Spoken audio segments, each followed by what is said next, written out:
سلام و درود خدمت همه شما عزیزان، حالتون چطوره؟ امروز هم دست از سر بتمن بر نمیداریم.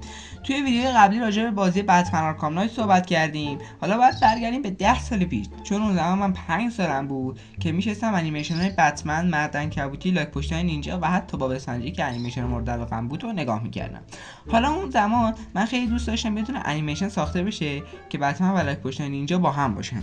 و یه چند سال حالا بریم جلو، میرسیم به سال 2018 که اولین تیزر انیمیشن بتمن لاک پشتای نینجا اومد بیرون و من اون لحظه عروسی بود.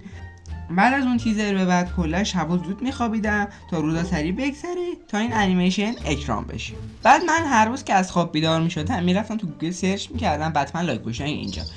هی خدا، میرسیم به 31 مارس 2019 که این انیمیشن اکران شد و باز منم داخلم عروسی بود.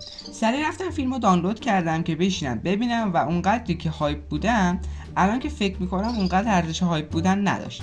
انیمیشن قشنگی بود ولی خب سازنده اون انیمیشن چی مصرف کرده بود یا یه چی کشیده بود. آخه مرد حسابی شلدر میره به جوکر میگه راه نابود کردن گاتامو بهم بده و منم در عوض یه جنس نابی بهت میدم. آخه لعنتی، اگه جوکر میتونه شهر رو نابود کنه خودش نابود میکرد، نمیومد که به شلدر بگه چی جوری. بعد هارلی کوین تبدیل میشه به یک گرگ، بعد بین تبدیل میشه به یه ببر و اگه اشتباه نکنم دو تا چهرهاش تبدیل شده بود به گرگ. بعد جوکر تبدیل شده بود به مار کبرا. آخه لعنتی، چجوری میتونی یه همچین سس و شری رو درست کنی؟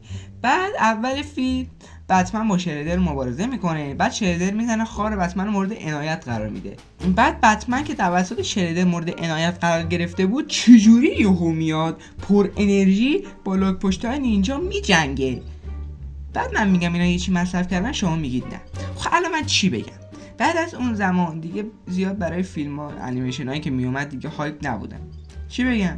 امیدوارم این سبک جدید که آوردم لذت برده بوده باشید. لایک، کامنت و ساب فراموش نشه و تا ویدیو دیگه فعلا.